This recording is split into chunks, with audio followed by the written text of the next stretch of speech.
মৃত্যুর সময় শয়তানের চক্রান্ত।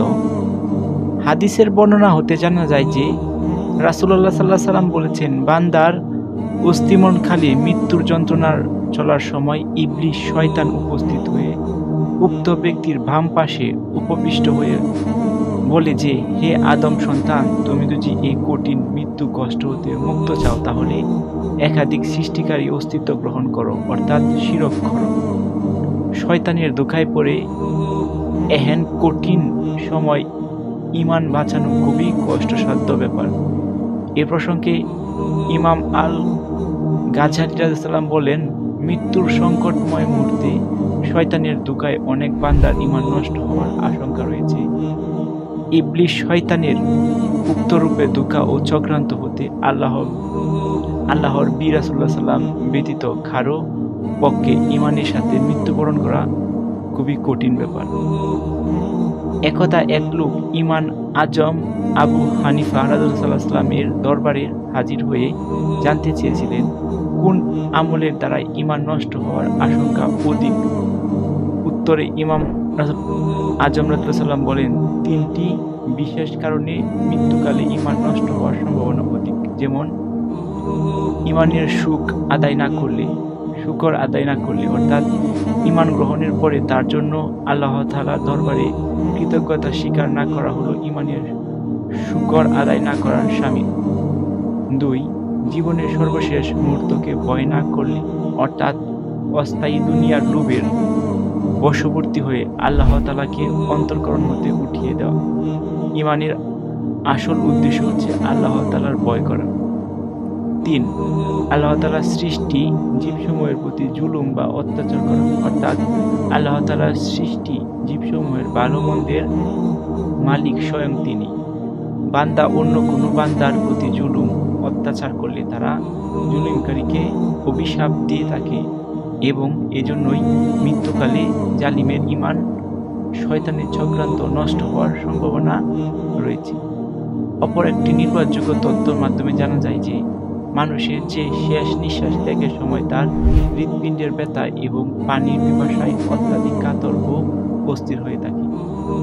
এই দুরবস্থায় সুযোগ নিয়ে ইবলীস শয়তান ধোঁকা দেওয়ার কাজে তৎপর হয়ে থাকে। এই সময় ইবলীস অতি শীতল এক গ্লাস পানি হাতে নিয়ে মৃত্যুপথযাত্রীর সামনে এসে হাজির হয়ে গ্লাসটি ঘুরিয়ে ফিরিয়ে তাকে দেখিয়ে থাকে।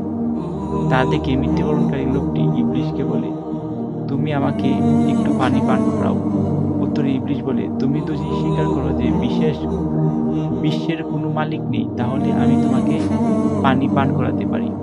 এজন্য রাসূলুল্লাহ সাল্লাল্লাহু আলাইহি ওয়াসাল্লাম বলেছেন যে মুসলমান মৃত্যুর শয্যায় শায়িত তার কাছ থেকে কালেমা তালকিন করো এবং তাকে বেহেশতের সুসংবাদ দাও, কেননা ওই সময়ে বড় বড় জ্ঞানী পুরুষ মহিলা হতবিত কিঙ্কর পর্যন্ত হয়ে যায়, আর ওই সময় শয়তান সুযোগ খুঁজে মানুষের খুব কাছাকাছি অবস্থান করে।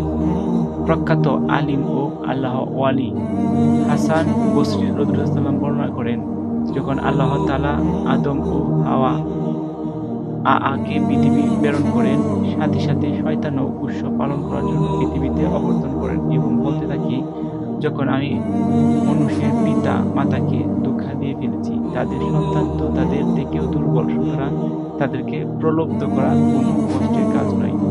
ইবলীসের এই ধারণা সম্পর্কে মহান আল্লাহ ঘোষণা করেছেন, আর তাদের উপর ইবলীস তার অনুমান সত্য হিসেবে প্রতিষ্ঠিত করল। পরে তাদের মধ্যে মুমিনদের একটি দল ব্যতীত সকলেই তার পথ অনুসরণ করে।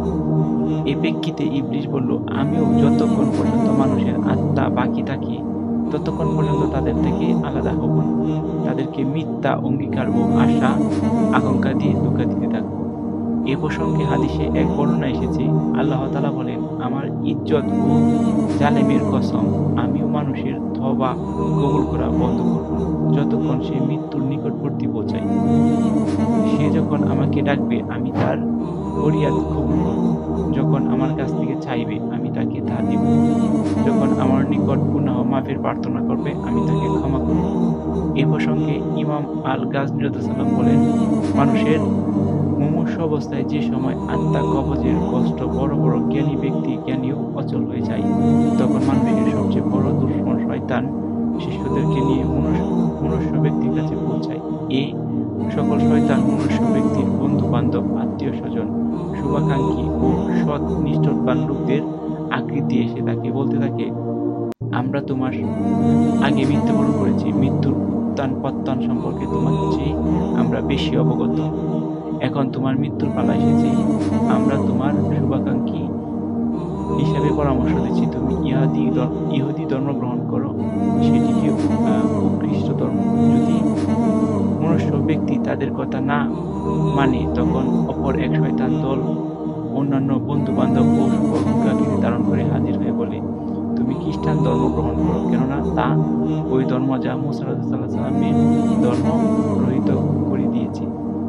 শয়তান এভাবে প্রত্যেক ধর্মের বাতিল আকিদা ও বিভ্রান্ত মতবাদ মনুষ্য ব্যক্তির অন্তরে বদ্ধমূল করতে থাকে। ফলে যার ভাগ্য সঠিক ধর্ম ইসলাম থেকে ফিরে যাওয়ার লেখা থাকে, যে ওই সময় কিংবদন্তিভাবে হয়ে প্রপন্ত মতামত গ্রহণ করে, তাই থেকে বিরত থাকার জন্য আল্লাহ তাআলা মহাগ্রন্থ আল কুরআনে মানুষের জন্য দুআ শিক্ষা দিয়েছেন। এই সময় তিনি বলেন, হে আমাদের প্রভু, সরল পথ প্রদর্শন কর, তুমি আমাদের অন্তরকে সত্য লঙ্ঘনের উৎসাহিত করো না এবং তোমার নিকট থেকে আমাদেরকে অনুগ্রহ দান করো, তুমি সবকিছুরই দানকারী।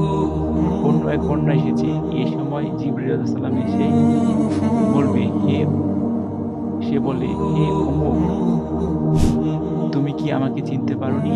আমি জিবরাইল, আর এরা হলো তোমাদের দুশমন শয়তান, তুমি তাদের কথা শুনবে না।